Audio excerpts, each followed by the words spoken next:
Hi everyone, welcome back to the Coding Game channel. Today we are going to stop fires using code. We are playing a game where there's a map with trees and houses and there's a fire spreading and we will have to save as much value as possible. So here I'm not doing anything, so everything's getting destroyed, but we have the ability to stop the fire by cutting down some cells. So the cells we cut down, they get destroyed as well, but they prevent the fire from spreading. So here you can see I have managed to stop the fire quite early, so it didn't destroy any of the villages down here and only managed to destroy half the village up here. Houses and trees have value, so here you can see v equals 1 on a tree, which means trees are value 1. All trees have the same values, by the way. And houses the same, they are a value 60 on this map. The other two variables provided for each cell, f and c, are the amount of time it takes to burn down. So here it's 3 turns for a house and c equals 5, which means it takes 5 units of time to cut down the house ourselves. This coding game puzzle is based on a famous research problem, which is called the firefighter problem. It's NP complete, which means there isn't a polynomial time algorithm that can be used to solve all the cases, which means we are going to have to use heuristics and optimization to find the best saved value possible. There will be several different test cases and our algorithm will have to perform as best as it can on all of them. This problem is strongly related to graphs, since the map is modeled as a grid and each cell has 4 neighbors, or maybe a bit less if it's on the edge. During each game turn, the fire will spread further and we'll have to print an action on the standard output. The actions are either we wait, because we are waiting the cooldown. Remember, cutting down a cell takes a few turns. And if we want to cut down a cell, we just have to print its x and y coordinates. So the first thing I want to do is implement some sort of an algorithm to determine, if we do not touch anything on the map, at what time each cell will be starting to burn. Since the map is a grid, we can model this as a graph and use an algorithm like BFS or Dijkstra. The main difference between BFS and Dijkstra is that BFS can only have edges of length 1 or all edges of the same length, whereas Dijkstra can have varying weights for each edge. In this case, we need to use Dijkstra because the fire doesn't spread at the same speed within houses or within trees, but actually it doesn't really matter. We can use BFS here and the results will be almost correct. BFS will also be a bit faster and much easier to implement, so that's why I'm making this choice here. So we're gonna create the method, we'll call it BFS. We will pass it the grid and the starting coordinates. BFS stands for breadth first search. And you can see here the model in action. So there is almost the same as we're looking for. There's a graph represented as a grid. And this algorithm is designed to compute the shortest paths from a starting point to all the other points in the graph. The algorithm is quite simple. First, we have to create a queue with the starting point in it. Then, while the queue is not empty, we are going to pop the first element of the queue and propagate to the neighbors. What I mean by propagating is that we are first going to compute the distance of the neighbors to the starting node, then we are going to put the neighbors in the queue. It only applies to non-visited neighbors. So now we'll replace those comments with actual code. So here for the implementation of the queue, I could create my own class using linked lists or even lists, even though it wouldn't be very efficient. I'm going to use the collections package, which has something called a deck. It's written DQ, but it's actually pronounced deck. It means double-ended queue. It's a very cool data structure that can hold a list of elements, and we can push and pop elements at both ends as we wish. So here to implement a queue, we are only going to append at one side and pop at the other side. So here, initializing the queue is super simple. We are going to pass to the deck just the starting point. We are obviously gonna need another structure to store the result, which is the distance to origin.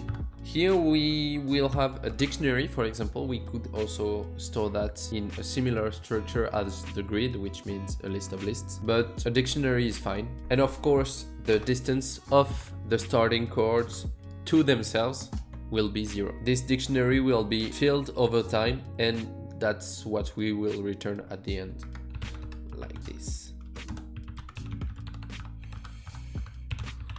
Okay, so now we are going to pop the first element of the queue. So we are going to pop into two values, which are x and y, and we just call queue.pop. Then we want to explore the 4 neighbors that our current cell has, so up, down, left, and right. To do this, I'll generate them using just a list of 4 deltas. So delta on the x coordinate and delta on the y coordinate, like this. So dx and dy in the following list. So the list will be 0 and plus 1, also 0 and minus 1. We'll have 1 and 0 and minus 1 and 0. With those 4 values, we can generate the neighbor's x value, which is x plus dx, and the neighbor's y coordinate, which is y plus dy. Now there's 2 things we need to check. First is we are going to check whether this node, this neighbor, has been visited already. This is easy to do. We can just check if we have it in the distance to origin dictionary, and if there's a key, it means that it's been iterated over already. So if xy is in that dictionary, we are going to continue, so skip that iteration. The second condition to make sure our exploration is correct is to check whether the cell is a tree or a house, because we do not care about empty cells. Here you can see on the edge it has type equals safe. So we are going to check if grid of yx, because coordinates are in yx in this representation of the grid. If this is a pound, which means a safe cell, we are going to continue as well. I could just merge the 2 conditions here with an or, but I feel like it's clearer like this. I could even comment like visited already, and this is a safe cell. There's a mistake. I forgot to check the neighbor's value. I only checked the origin value, which is bad. And so if the neighbor hasn't been visited already and is not a safe cell, then we can compute its distance and add it to the queue. So let's assume that we are exploring this cell. So let's say we are exploring this cell and we want to know this neighbor when it's going to start to burn. What we need to understand is that with BFS, we already know at what time this cell is going to start to burn, which is in dictionary distance to origin. To compute the distance of this one, we simply have to add the distance of this cell to the distance between those 2 cells. The distance between those 2 cells is equal to the amount of time this cell is going to burn. So here it's f equals 10. It's going to take 10 turns to burn before propagating to this one. So the distance of the neighbor, which is nx and ny, is going to equal the distance of x and y, which is already computed, plus the burn time of cell xy. Burn time is going to depend on the test cases, on the type of cells. This is data that is going to be provided in these 2 variables in the source code, which is tree fire duration and house fire duration. So we are going to add 2 parameters to the BFS function, which we'll call tree time and house time. Remember that for a given map, all the trees take the same time to burn and all the houses take the same time to burn, but this value will depend on the map. We will have 8 test cases and some of them will have longer times to burn. This one is especially long, like we have 10 turns for each cell to burn. Some others we only have 2 turns, for example. So we were at computing the burn time. This is something that we are going to do here. So we are going to check if the grid of y and x is a tree. I think it's a period here. Burn time is going to be equal to tree time. Otherwise, if it's a X, which is a house, then the burn time will be house time. I'm just going to add an else here, which will always raise an error, because we should always have here X and Y corresponding to either a tree or a house. We will never have safe cells in there. But if that's the case, I want the algorithm to fail immediately and tell us, because otherwise it could be a source of a lot of headache to debug this kind of bugs. Okay, and the last thing we have to do is put an X and an Y, so the neighbor, we have to put it at the back of the queue. So here we will do queue dot append left of nx and ny. Last thing we have to do is return the distance once the queue is completely empty, which means all the cells have been explored by our algorithm. This means we have computed all the distances and we can return that. Okay, so we have the BFS function that's all implemented. I just want to try that, make sure it's working before going further. So here you can see all the variables are already being parsed. This is the default code that's provided by code in game already. We will have to store the grid somewhere, so I'm going to just have a variable called grid, which is a list, and append to it every time we read one line of the grid at the beginning. So we will call the BFS on the grid, then the starting cohort, which is provided here. The fire is only gonna start in one cell. Then we have to provide it with the tree time and the house time, which is the fire duration that we have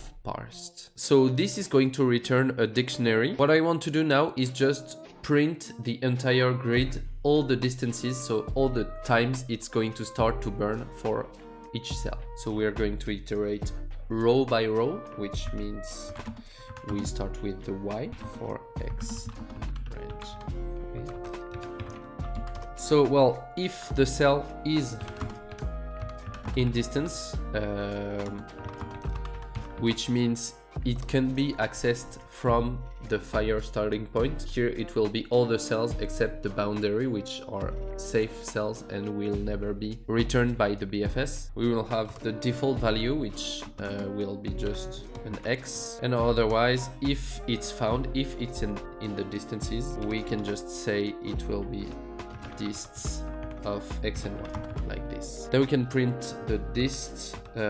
We are going to justify that to the right. So this is basically gonna make sure that DST is always going to be 3 characters long by putting spaces before if needed. We are going to print a space after it, and we are going to print it in the standard error stream to make sure it doesn't interfere with the actual program. And then we are going to print here nothing, which will just print an empty line on standard error as well. So this should print the grid where we are going to see when each cell is going to start to burn. If I zoom in a bit, you can see, well, it's printed X everywhere on the outside because it's safe cells. This first cell, which is where the fire is starting, is going to burn immediately, so at t equals 0. Then it's going to propagate after 10 units of time to its 4 neighbors, and so on and so on. And this last cell will start burning at t equals 100, which we can see right here. We can see at 100 it's starting to burn. I want to try that on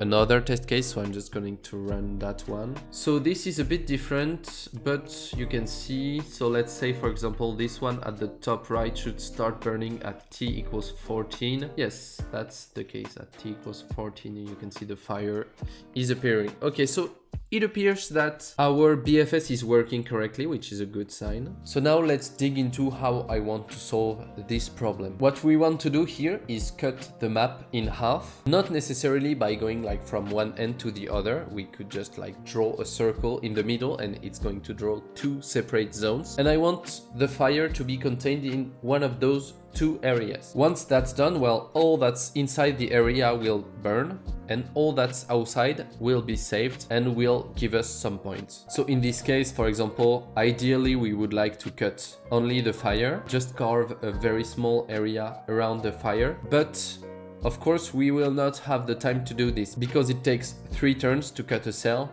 So if we draw just the 4 cells around this fire, it would take 12 turns to cut that, but the fire will propagate after only 2 units of time. So ideally we want to find the smallest area, or the area of smallest value rather, which can be cut down entirely without being reached by the fire first. This map, I think we can just like cut the 4 trees around the house. So the area that we will let burn down is this entire thing.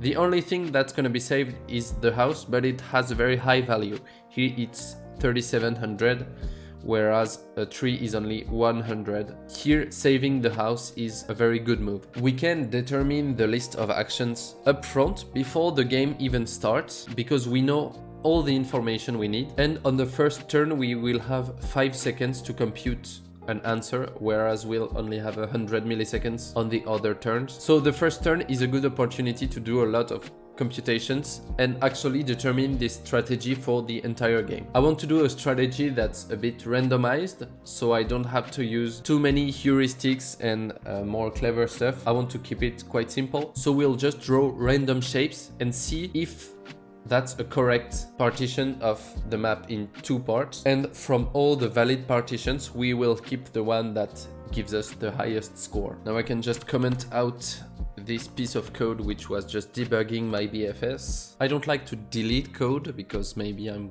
going to have it to use it later, so it's fine to keep it like this. It's not an exercise of making the shortest code anyway. So now what I want to do is just draw as many boundaries as I can in the 5 seconds that I have. So I will import time here, and as soon as my program starts, so we'll consider parsing is instant, we will define t0, which is the time at which we are starting the computations, and we will measure it every loop. For example, so while time.time minus t0, while that's less than, let's say, 4.9 seconds, we can still do computations, and once we are getting close to the 5 seconds limit, we are going to break out of this loop. And I just keep like 0.1 seconds as a spare, just in case the last loop takes a while, or just the parsing took a while as well. And once this loop is done, we should have a strategy for the entire game, so this loop will be very short to implement. Once again, I'll do comments. So here I draw a random boundary, let's say, check if the boundary is okay. So if it's not reached by the fire by the time we can draw it, and then keep only the best boundary. So we will have to define 2 more variables, which are best boundary, of course. Here it will be just the empty list, and by the time we improve it, it will be a list of coordinates in the order we want to cut them. Then we want also the best boundary score. For now we will put -1, and hopefully we can manage to have a higher score than this during the iterations. Just as an experiment, I want to take, for the boundary, for now I want to take just all the points that are a fixed distance from another given point. So I will, for example, take this one as a starter, for example, and say the boundary is all the points that are distance 2. I don't want to consider burn time, so I'll consider distance between 2 cells is just 1. This will be very easy to fix in our BFS function. And here, if I say from this cell, the boundary will be all the cells that have distance exactly 2. This will be this one, this one, this one, this one, here, here, and this will be the last one. This will draw one shape which has fire outside and value inside, the saved cells inside, and this kind of stuff will be very easy to generate randomly. This is obviously not the best way to generate shapes, but this will be a good starter to draw all the cells that are a fixed distance from a given point. We could very well be using the Manhattan distance as well. So from the given cell, I could check all the other cells and check if they have exactly the Manhattan distance that is provided. But here, for example, if I'm taking distance equals 5, it would draw a large circle around here. The circle would also bleed over the other edge, even though this should be considered very far from the starting point between these two, because there's kind of a wall. So to compute the boundaries, we are actually going to use the BFS function. To draw random stuff, I'm going to have to import random, of course. The cell that's going to be at the center, so the random cell that's going to be at the center of the boundary, we are going to call it the core. Core X will be a random integer between 0 and the width of the grid, and the core Y will be a random integer between 0 and the height of the grid. We will probably want for this core cell to be inside of the grid. So for example, we don't want to pick a point that's already a safe cell. This may cause some bugs. So we just gonna check if it's actually a safe cell already. We are just going to skip it. Now we will compute a random distance as well. So maybe what we want to do is take a distance that is between 0 and the height plus the width, so any boundary can be actually generated. So we'll call it radius. Maybe I want this to be around int between 1, because it's not really useful to have radius 0. So random integer between 1 and the width plus the height. I think we could use a value that's smaller here that could result in boundaries that have more sense, but for now we'll just leave it like here. The core BFS will be all the distances for all cells to the core, and here the distance will be taken by considering that neighbors have always a distance of 1 to each other. This will ensure that the boundary is actually connected, because otherwise we could leave holes or have boundaries that have thick walls, which we don't really want. We'll compute the BFS, so past the grid, the starting coords, which is core X and core Y. Then tree time and house time. Here we want to consider both are burning in 1 unit of time. This is of course not the actual burning time, but this will make sure all the properties that I mentioned earlier are respected. And we want to keep only the cells that are exactly at distance equal to radius. I'll iterate over all of those for cell in core BFS. We can also use in Python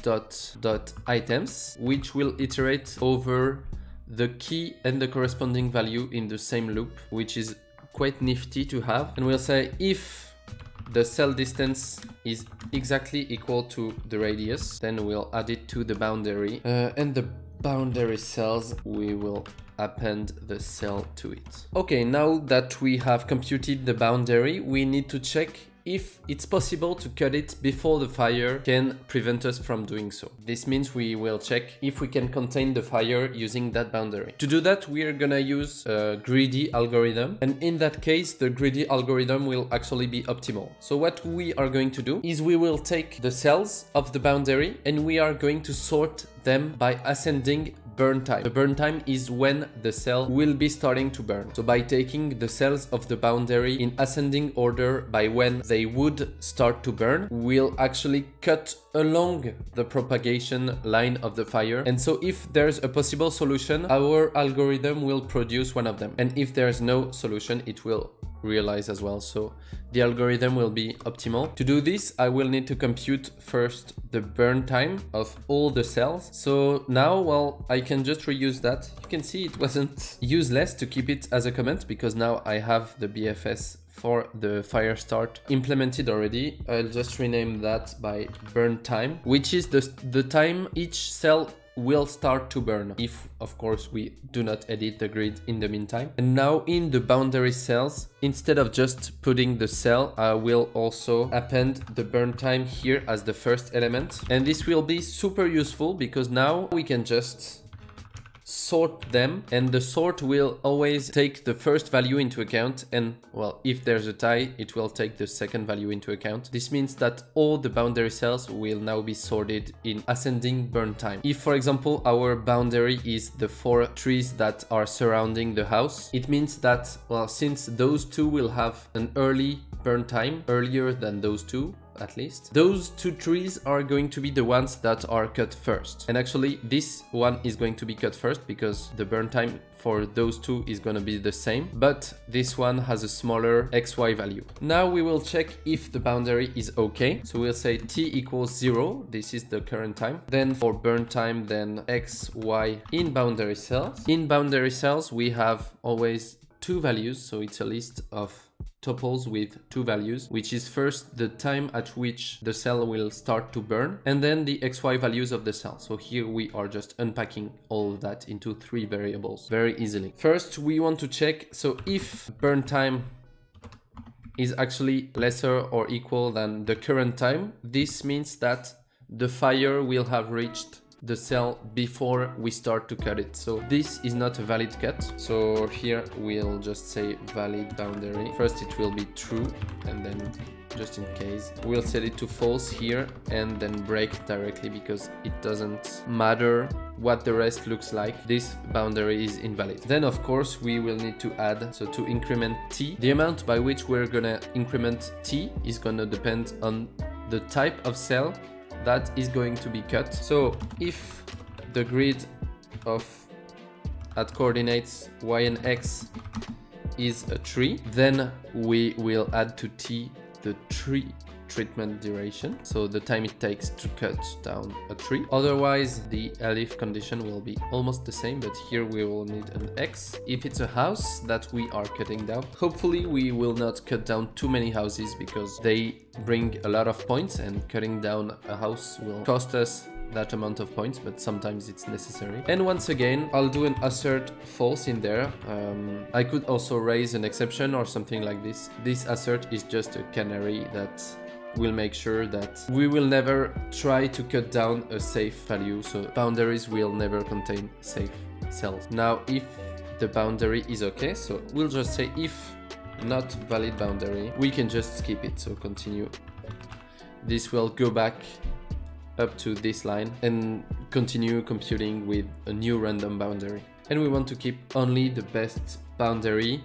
So we will need to compute a score. Let's add one more line. How do we compute the score for a given boundary? It's going to be the sum of the scores of all the cells that we have saved. We need to define two cases because sometimes the fire will be enclosed inside the boundary, and sometimes, well, it's going to be a set of safe cells that are going to be enclosed and the fire is going to spread outside of the boundary. Since we have a core right here that's defined, we can actually check if the fire is within the radius of the boundary or outside. We will check, so if the core BFS, so this is the distance, we will check the first cell where the fire is starting. If that distance is strictly less than the radius, then we will count all the cells that are outside. Otherwise, we will count inside. This will be quite easy to do. Once again, we are going to take this one, so all the cells from the core BFS, and so we need to count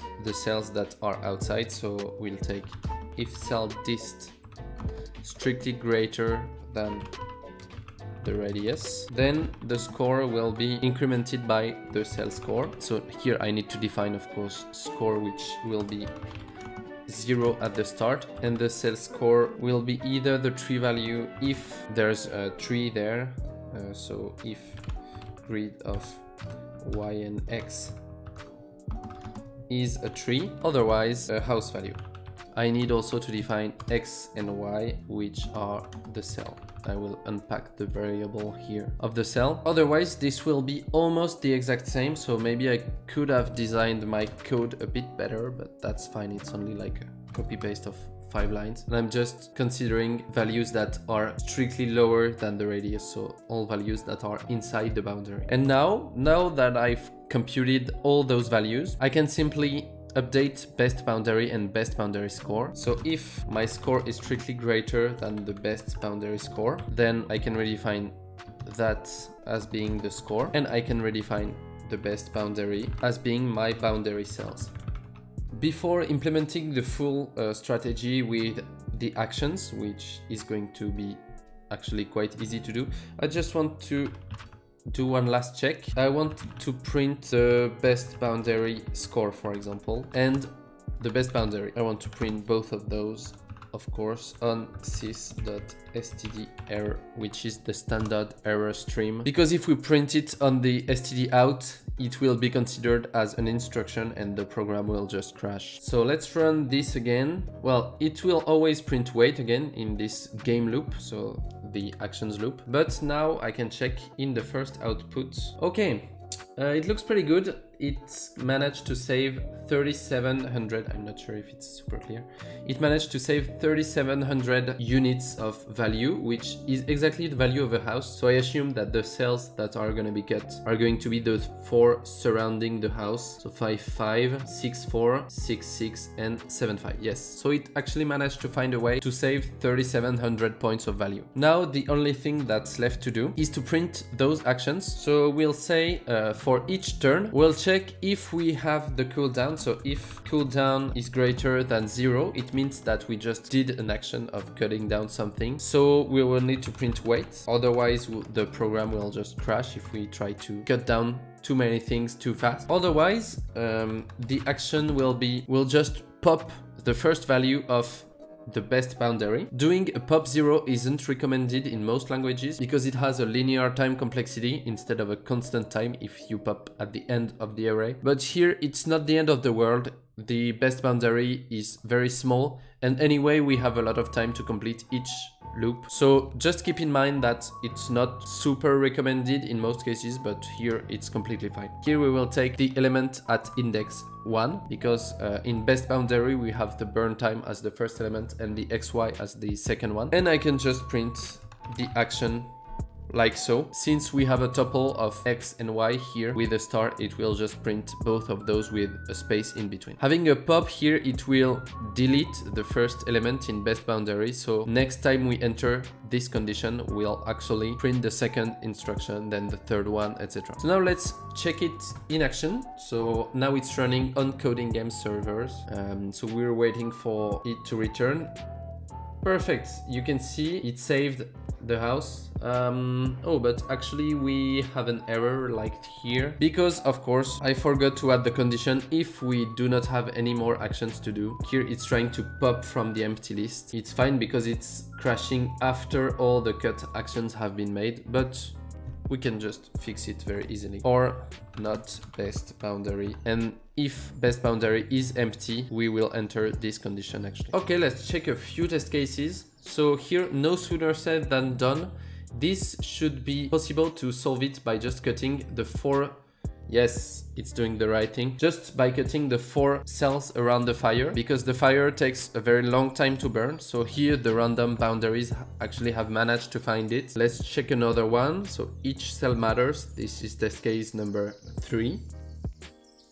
Okay, it managed to find quite a good solution as well. Here we only have just a row of trees which have quite high value, 800 per tree. Big homogeneous map is a large square just containing trees. So there's a lot of different strategies, but you can manage to solve it with very few actions. So now it's reaching out quite far, but you can see the fire is being pretty well contained. Okay, now it's getting back inside. As you can see, we could have done a boundary that was much tighter right here, but this is still fine. We didn't lose too much value because each tree is value only 5, and we managed to save most of the forest here. What about the bottleneck now? In this map we have 4 houses to protect, and so we have to exploit the fact that there is a bottleneck, and the code did that perfectly, so I'm very happy with it. Double intervention, I think it's almost the same map, but the fire is spreading a bit faster and we have actually 2 bottlenecks in parallel. Okay, so now how is it doing? Okay.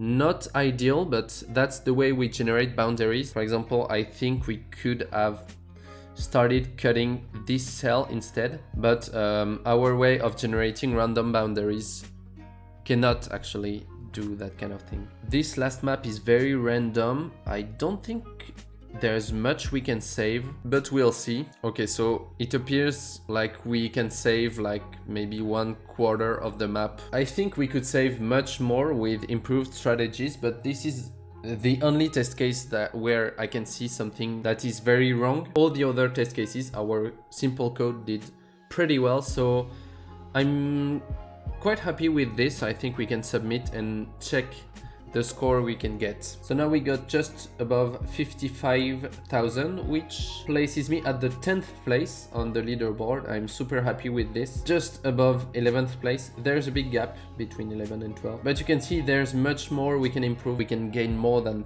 7,000 points on all test cases cumulated. There are many improvements we spotted along development. So this may be something I'll be working on later. I hope you enjoyed watching me solve this puzzle on Coding Game. I really did. This puzzle was actually designed by a member of our community. It's Tyglin. If you're watching this video shortly after its release, we are actually having a featured event on this puzzle especially, so there will be a lot of people playing it in the upcoming days. Let me know if you managed to beat me. I was very happy with my top 10, but I'm sure the top 10 will not hold if I'm not improving my strategy right now. Let me know in the comments if you played the puzzle, what you did, what score did you get, or even if you didn't play, what other strategies you would have put in place, how you would have improved my solution. Anyway, I'll leave a link in the description if you want to access this puzzle and try it yourself. Thank you for watching. I'll probably have more time this summer to produce videos. I've been running around a lot in the last few months, so not a lot of time at home to film these videos. So let me know if there's anything you want to see on this channel. I want to do short Python tutorial videos this summer, but if you have any other suggestions, they will be more than welcome. Don't forget to subscribe as well. Thanks, bye bye.